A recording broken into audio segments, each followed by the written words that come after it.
శాండిషర్ Goud sir గారు మరియు ఉప సర్పంచ్ అయినటువంటి శ్వేత నాగేంద్ర గారు,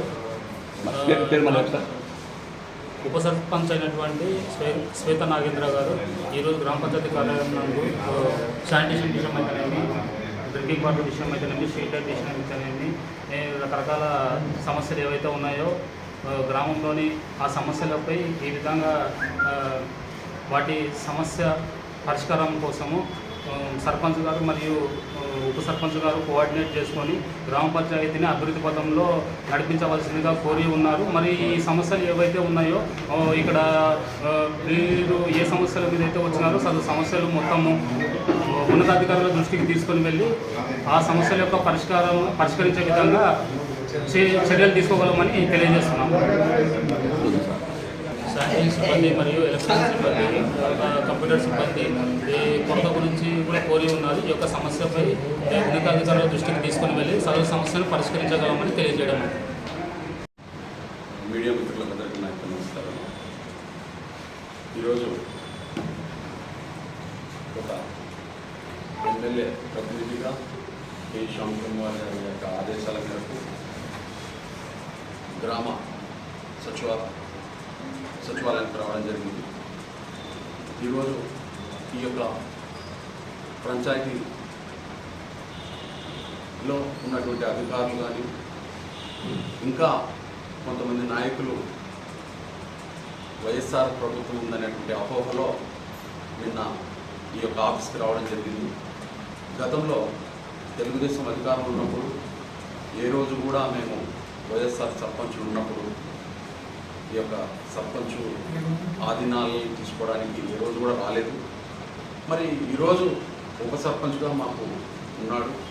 మరి ఆ ఉప సర్పంచ్కు న్యాయం జరగాలంటే మరి సంబంధిత అధికారులకు చెప్పడం జరుగుతూ ఉంది. అదేవిధంగా సర్పంచు ఉప సర్పంచు కోఆర్డినేట్ చేసుకొని గ్రామ అభివృద్ధి వరకు పాటుపడాలనేటువంటి ఉద్దేశంతో ఈరోజు మరి పంచాయతీ బోర్డుకు రావడం జరిగింది. మరి సంబంధిత అధికారులకు కూడా చెప్పడం జరుగుతుంది. గత ప్రభుత్వాల్లో ఉన్నటువంటి సిస్టమ్ వేరు, ఇప్పుడున్నటువంటి తెలుగుదేశం ప్రభుత్వంలో ప్రజలందరికీ కూడా గ్రామ అభివృద్ధి కొరకు ప్రజలకు న్యాయం జరిగే విధంగా ఈరోజు చేయడం కోసమే ఈ యొక్క మీ మీడియా మిత్రుల ద్వారా తెలియజేస్తా ఉన్నా. ముఖ్యంగా ఈరోజు దాదాపుగా వాళ్ళు వైఎస్ఆర్ పార్టీ సర్పంచ్గా ఉన్నప్పుడు మరి చాలామంది ఉద్యోగస్తుల్ని వాళ్ళని దించివేయడం జరిగింది. వాళ్ళందరూ కూడా ఉద్యోగ సంఘాలందరూ కూడా మరి శ్యామ్ కుమార్ గారిని ఎమ్మెల్యే గారిని కలవడం జరిగింది. ఎమ్మెల్యే గారు దాన్ని స్పందించి వీళ్ళందరికీ కూడా మరి డిపో గారికి రికమెండ్ చేసి వీళ్ళందరినీ కూడా జాబ్లోకి తీసుకోవాలి, వీళ్ళకందరికీ కూడా ఉపాధి కల్పించి గ్రామాన్ని అభివృద్ధి బాటలో నడిపించే విధంగా డ్రైనేజ్ విషయంలో అయితేనేమి, వాటర్ మ్యాన్లు అయితేనేమి, ఎలక్ట్రీషియన్ అయితేనేమి, రోడ్ల సిస్టము మొత్తం పంచాయతీ స్వీపర్లు అయితేనేమి అనేకమైన మందిని దాదాపుగా 16-17 మందిని తీసేయడం జరిగింది సర్పంచ్ గారు. మరి ఈరోజు సర్పంచ్ దృష్టిలో పెట్టుకుని కొంతమంది నాయకులు ఇక్కడికి వచ్చి ఇంకా పోయినటువంటి గవర్నమెంటే ఉందనేటువంటి అపోహలో ఉన్నారు. ఆ అపోహ తొలగించుకోవాల్సినటువంటి అవసరం ఎంతైనా ఉంది. గ్రామంలో కాంట్రవర్షియల్ తప్ప మరి సమస్యలను జటిలం చేస్తున్నారే తప్ప పరిష్కార మార్గం ఆలోచన చేస్తలేరు. ఈరోజు కరెంటు 1 గంట వరకు ఉంచడం అనేది అవి దాని మీద ఫోకస్ చేయకుండా సర్పంచ్కి చెప్పుకోకుండా సంబంధిత అధికారులకు ఏ రోజు చెప్పితే కూడా మీ పనులు జరగవనేటువంటి ఆలోచన మీలో రావాలి. ఈరోజు ఉప సర్పంచ్ కోఆర్డినేట్ చేసుకుంటేనే గ్రామం అభివృద్ధి జరగడానికి అవకాశాలు ఉన్నాయి. ఎమ్మెల్యే గారి యొక్క నిధులు కానీ సర్పంచ్ నిధులు కానీ ఈ గ్రామానికి అభివృద్ధి కొరకు పాటుపడడానికి మరి మేమందరం కూడా సహకరిస్తున్నాం.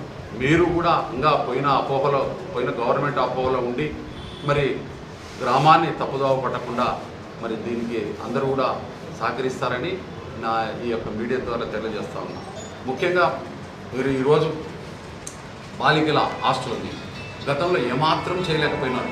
ఈరోజు ఎమ్మెల్యే గారు గెలిచిన వెంటనే తక్షణమే 1,50,000కు పైబడి మరి ఆ యొక్క నీటి సమస్యని దాదాపుగా కొన్ని ఏళ్ల నుంచి పిల్లలకు 2-3 రోజులకు ఒకసారి స్నానాలు చేసేటువంటి దుస్థితికి తయారైంది. అలాంటి దుస్థితి తీసేసి 1,50,000 కంట్రిబ్యూషన్ చేసుకుంటూ మరి ఎమ్మెల్యే గారు ఆ యొక్క పైప్ లైన్ని మరి గర్ల్స్ హై స్కూల్ వేయించి ఆ పిల్లలందరికీ కూడా అభినందనలు తీసుకున్నటువంటి వాస్తవాలు మనమందరం కూడా చూసాం. ఇదే కాదు, ఏది ఇమీడియట్లీ వచ్చినా కూడా అధికారులు కూడా ఎమ్మటే స్పందించి గ్రామంలో ఉన్నటువంటి సమస్యల్ని అధికారులు కరెక్ట్గా సక్రమైన పద్ధతిలో డ్యూటీలు చేస్తూ ప్రజలకు అందుబాటులో ఉండి మరి సర్వీస్ అందిస్తారని చెప్పేసి మీ ద్వారా తెలియజేస్తా ఉన్నాం. ముఖ్యంగా మరి ఈరోజు ఎన్నో సమస్యలు ఉన్నాయి. గతంలో ఎలక్షన్లో మరి అధికారంలో ఉండి ఎన్నో బిల్లుల విషయంలో నిలబెట్టి జాప్యం చేసినటువంటి వాస్తవాలు ఉన్నాయి. ఈరోజు మేము అలాంటి లక్షణాలు కూడా లేవు. ఉన్నటువంటి పనులు చేసుకున్నటువంటి వాళ్ళందరికీ కూడా మాకు ఎలాంటి మరి నిబంధనలు లేకుండా మరి రికార్డ్ చేసి ఇంజనీర్ల ప్రకారంగానే సిస్టమ్ ఎట్లుంటే ఆ సిస్టమ్ ప్రకారంగా మేము చేయడానికి సిద్ధంగా ఉన్నాం.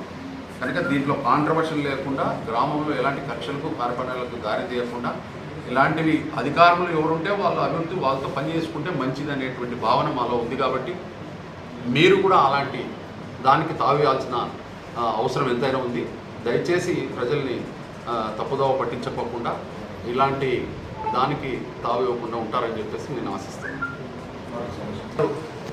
కొరత ఎమ్మెల్యే గారు ఫోన్ చేసి గ్రామంలో ఎలాంటి సమస్య లేకుండా పరిష్కార మార్గం చేయమని చెప్పేసి నాకు ఇంటిమేషన్ ఇవ్వడం జరిగింది. నిన్న జరిగినటువంటి వాళ్ళే క్రియేట్ చేసి పైప్ లైన్ను పలగొట్టినటువంటి వాస్తవాలు వినపడుతున్నాయి. అవన్నీ కూడా మంచి పద్ధతి కాదు. మరి దానికి ఈరోజు ఉప సర్పంచ్ కోఆర్డినేట్ చేసుకొని గ్రామంలో నీటి సమస్య కానీ, డ్రైనేజీ విషయంలో కానీ, ఎలక్ట్రిషియన్ కానీ, మోటార్ మెకానికల్ విషయాలు కానీ, పంచాయతీ బోర్డు స్వీపర్లకు కానీ ఇద్దరు కోఆర్డినేట్ చేసుకొని ఈ అభివృద్ధికి సహకరిస్తారని చెప్పేసి తద్వారా తెలియజేస్తా ఉన్నాం. ఎలాంటివి ఏదైతే సమస్య వచ్చినా ఫండింగ్ ఎమ్మెల్యే గారి దృష్టికి తీసుకుపోయి గ్రామంలో ఎలాంటి చిన్న సమస్య వచ్చినా మేము పనిచేయడానికి సిద్ధంగా ఉన్నాం.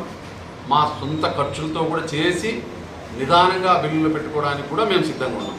గ్రామంలో ఎలాంటి చిన్న సమస్యకు కూడా మేము సహకరించడానికి సిద్ధంగా ఉన్నామని చెప్పి మీ ద్వారా తెలియజేస్తూ ఉన్నాం. సీజనల్ వ్యాధులు, వర్షాలు ఎక్కువ పడడంతో సీజనల్ వ్యాధులు రావడం జరుగుతోంది. ఆ వ్యాధులు రెట్టింపు కాకుండా అధికారులందరూ కూడా దానికి సంబంధించినటువంటి గమాక్షన్ కానీ, బ్లీచింగ్ పౌడర్ కానీ, దానికి సంబంధించినటువంటి మెడిసిన్ పరంగా వీధుల్లో కూడా చల్లి పారిశుద్ధ్యాన్ని విజయోత్సవంగా చేస్తారని చెప్పేసి మీ ద్వారా తెలియజేస్తాం.